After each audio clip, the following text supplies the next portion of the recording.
Hello guys, welcome back to my channel. কেমন আছো তোমরা সবাই? আশা করছি ভীষণ ভালো আছো। ভগবানের কাছে প্রার্থনা করি তোমরা সবসময় খুব ভালো থেকো। তো চলে এসেছি আজকে আরও একটা নতুন ব্লগ নিয়ে। ব্লগ ঠিক না, ওই টুকটাক আর কি ভিডিও করে রেখেছিলাম। তো আজকে ছিল সেই দিন যেদিন আমার ভাইয়ের রেজাল্ট বেরিয়েছিল, মানে এইচএসের রেজাল্ট ছিল যেদিনকে। এটা শেয়ার করার একটাই কারণ, তোমাদেরকে আমি বলেছিলাম যে আমার ভাই যাই পাক না কেন, যাই নাম্বার হয় না কেন, ওর রেজাল্ট আমি তোমাদের সাথে শেয়ার করব। কারণ ওর পরীক্ষা যখন যাচ্ছে আসছে, যখন শেয়ার করেছিলাম কেমন পরীক্ষা হচ্ছে না হচ্ছে, যখন শেয়ার করেছিলাম তখন তোমরা অনেকেই বলেছিলে ভাই রেজাল্টটাও জানিও। তো আমিও ভেবেছিলাম যে অবশ্যই দেখাবো, মাধ্যমিকেতেও যেমন দেখিয়েছিলাম এইচএসেতেও দেখাবো, ভালো হোক খারাপ হোক সবটাই আমার সাথে শেয়ার করবো। তো সেই দিনে সকালবেলা উঠেই সব মানে স্নান টান করে বসে পড়েছিলাম, যেন মনে হচ্ছিলো আমার রেজাল্ট বেরোবে। মানে যারই রেজাল্ট বেরো না কেন একটা বুকে দুক দুক ব্যাপার হচ্ছিলো। আমার তো ভাইয়ের থেকেও বেশি টেনশন হচ্ছিলো, আমার চোখ মুখ কীরকম যেন হচ্ছিলো, হাত পা ঠান্ডা হয়ে আসছিলো। যাই হোক, তারপরে তো 11টা কিছুতেই বাজছিল না ঘড়ির কাঁটাতে। তারপরে ফাইনালি 11টা বাজলো আর আমরা জানতে পেরে গেলাম যে আমার ভাইয়ের রেজাল্ট কেমন করেছে। আর আমাদের রিয়াকশান দেখে বুঝতেই পারছো নিশ্চয়ই, বা ভাইয়ের রিয়াকশান দেখে নিশ্চয়ই বুঝতে পারছো যে রেজাল্টটা কেমন হয়েছে।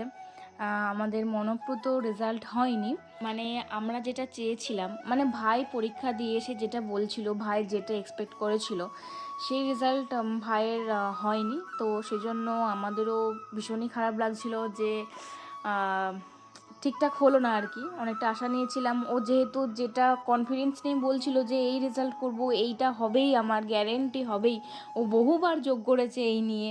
তো সেজন্য আর কি মনটা একটু খারাপ হচ্ছিল। তো কিন্তু যতই খারাপ হোক না কেন মন, কিন্তু নাম্বারটা কিন্তু খারাপ মোটেই নয়, যেহেতু ও সায়েন্স নিয়ে পড়েছে। তো সায়েন্সে এই নাম্বারটা পাওয়াও কিন্তু যথেষ্ট কঠিন। মানে আমি যদি পড়তাম আমার পক্ষে তো ভীষণই ব্যাপার হতো, এটা আমি ভীষণই নাম্বার পেয়ে যেতাম। তো ফাইনালি দেখে নাও আমার ভাই কত পেয়েছে। ওর পাক্কা 80% হয়েছে, 400।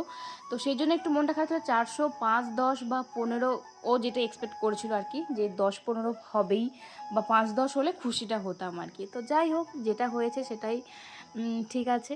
আর একটু বেশি হলে খুশি হতাম, কিন্তু কি আর করা যাবে, যেমন এক্সাম দিয়েছে তেমনই পেয়েছে। আর একটুখানি লাকেরও ব্যাপারও থাকে।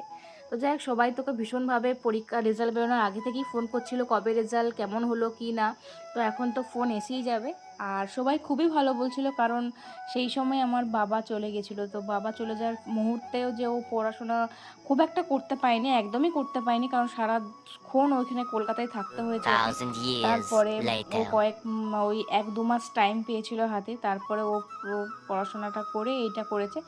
ও ভীষণ যে পড়াশোনা করে সেটাও না, যদি ভীষণভাবে পড়াশোনা করতো তাহলে ও অনেক ভালো রেজাল্ট করতো। মানে একটুখানি পড়েই ওর এই রেজাল্ট, মানে আমরা সবসময় ওকে বলি যে তুই একটু ভালো করে পড়, একটু ভালো করে পড়, কিন্তু ও কার কথা শুনে, ও সবসময় বলে যে আমার ঠিক আছে ঠিক আছে ঠিক আছে। তো যাই হোক, যেটা এখন এরপরে বিষয় হচ্ছে যে এর পরের স্টেপ, মানে এটা সবথেকে বড় মানে ভাবনা চিন্তার বিষয়, যে এর পরে কী করবে, কোথায় কী করবে, কী করলে ভালো হবে, এটা হচ্ছে সবথেকে চিন্তার বিষয়।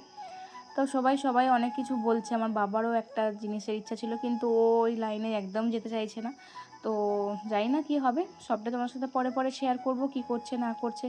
তো বাবা থাকলে তো আজকে ভীষণই খুশি হতো, আবার আফসোসও করতো, আবার এটাও বলতো যে খেপা তুই আর কয়েকটা নাম্বার বেশি পেলি না, এই আবার কিছুক্ষণ পর আবার ঠিক হয়ে যেত যে ভালোই হয়েছে এই হেন, এরকম আর কি। তো যাই হোক, ওই সব কিছুর মাঝেও পরে ওই দুপুর দুপুর নাগাদ আমাদের বাড়িতে একটা নতুন সদস্য এসে যায়, মানে বেশ খুশি খুশি লাগছিলো। আসলে আমাদের একটা ওয়াশিং মেশিন ছিল জানো তো, কিন্তু সেই ওয়াশিং মেশিনটা না মানে অনেক আগেকারের, তো সেটা আমরা ব্যবহার করতাম না, কিছু বছর পর ব্যবহার করেছি। তো সেই কারণে কি হয়েছিল, ওটার একটা নব খারাপ হয়ে গেছিলো, বেশ 2 বছর চললো ভালোই, নিয়ে একটা নব খারাপ হয়ে গেছিলো, নিয়ে মিস্ত্রিকে ডাকা হলো, কিন্তু মিস্ত্রিরা বললো অনেকবার ধরে ট্রাই করেছে, অনেকবার ফোন করেছি, বললো যে ওই নবটা নাকি আর পাওয়া যাচ্ছে না, আসলে ওটা তো পুরোনো মডেল ছিল সেই কারণে। তো এরপরে মায়েরও হাতে ব্যথা, অত কাচাকুচি, ভাইয়ের সবসময় প্যান্ট জামা কাচা যায় না, জিন্সের প্যান্ট, জিম টিম করে খেলা টেলা করে এসে ওই সব কাচা যায় না, আমাদের প্রচুর প্রচুর কাচা। তো সেই জন্য তো হাতে কাচা অসম্ভব ব্যাপার। তো সেই জন্য আবার এটা অর্ডার দিয়েছিলাম। কেমন হয়েছে আমাদের বাড়ির নতুন সদস্য, আমার তো ভীষণই পছন্দ হয়েছে, কালার থেকে শুরু করে সব কিছু ছোট্ট খাট্টোর মধ্যে, ওইটা অনেকটা বড় ছিল আগেরটা, এটাতে সব কিছু অটোমেটিক হয়ে যাবে। তো এটার দামও নিয়েছে খুব বেশি না, মোটামুটি ওই 11,700 টাকার মতন। তো বেশ ভালো। তোমাদের কেমন লাগলো অবশ্যই জানিও, ভালো লাগলে অবশ্যই লাইক কমেন্ট শেয়ার করে দিও। বাই।